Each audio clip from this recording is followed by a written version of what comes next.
Hi guys, so I haven't been on this channel in a while, and I know I say this excuse all the time. I haven't been reading, and I've just been lazy.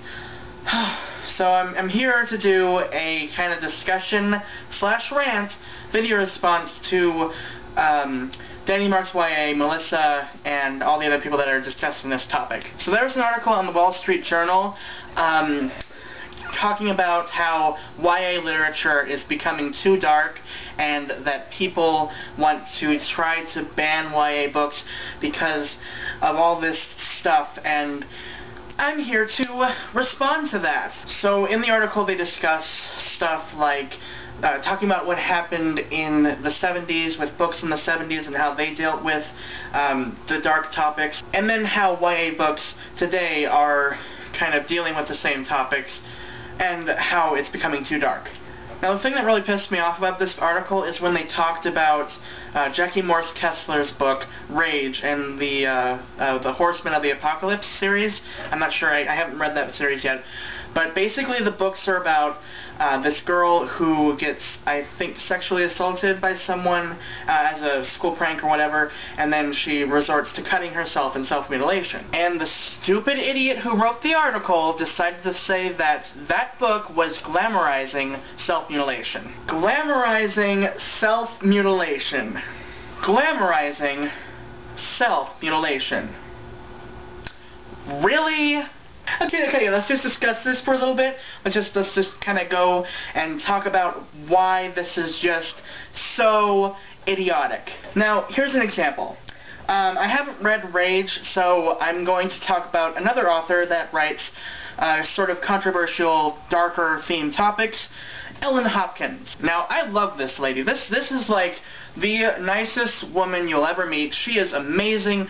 I am a huge fan of her books, and I love how she incorporates darker themes into YA. And I will tell you why. So Crank was about a girl who gets addicted to crystal meth when she goes to her father's house.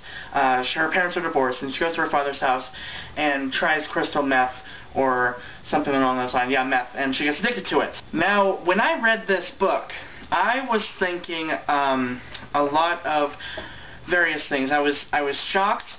I was horrified at the things that happened to this poor girl, and I learned that I will never, ever try crystal meth or any drugs at all, because this is basically a raw book about the effects of drug use. I was not, however, thinking this when I was reading this book. Oh my god, far out, man. This is like the coolest book ever. Hell yeah, I'm gonna try meth. This is like so much fun, man. I totally want to do meth now. Oh my god.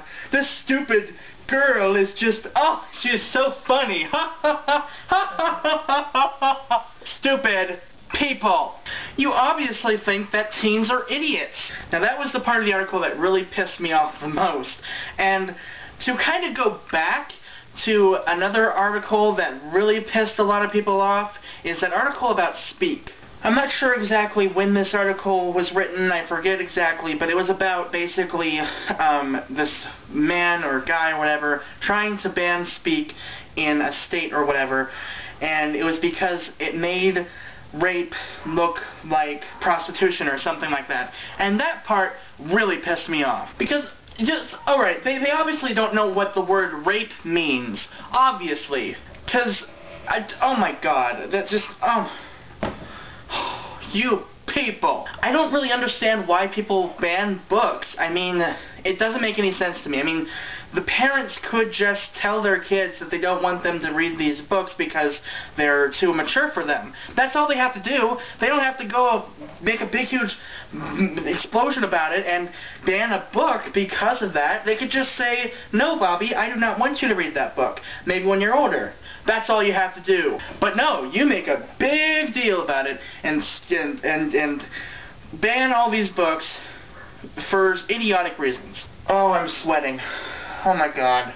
I'm in a rage! Now let me just, as a reader's standpoint, I think I might have already talked about this, but when I read books in YA that have dark themes, I read them to learn something from it. You know, learning is good. Reading Rainbow. When I read a dark book, I try to take the message from that book and put it into my own life and learn something from it. And that's the point of darkness in YA. The point of darkness in YA is to teach kids about those issues because they actually happen. You can't just be like Bubble Boy and put your little kid into a bubble and keep him away from all the bad stuff in the world. That's impossible because rape, murder, drugs, violence, it's everywhere and you can't escape it. So this whole article is just stupid to me, and I had to rant about it. And I didn't even go into, I have so much more I could say, but I don't know, oh, God. And another thing, a really minor thing, this article is actually kind of sexist to me anyway. So, in a couple places in the article, they call the readers, they call the readers by him and himself. And it's just like, what, you think that girls don't read YA books? Are you crazy? Have you read Twilight? And that's just a really minor thing. I know that was really, I don't even understand why they made that. I don't think that was a typo. You refer to people in the article as him or her, or himself or herself. You do not refer to people as him, because what if there are girls that read those books? Or saying her if there are guys that read the books. It just doesn't make any sense. And I just feel like this article was just infuriating. So that was my rant. That was my discussion of thoughts on this topic. Sorry if you don't like rants. I usually don't like doing rants, but this just really pissed me off. So I'm about done here. So if you'd like to make a video response to DannyMarksYA video, this will be a video response to that video, so you can watch that video, make a response yourself, talk about it in the comments or whatever. I'm done here. I will see you guys next time. Now, if you'll excuse me, I'm gonna go read a book about sex, drugs, and rape. Bye, dumb shits!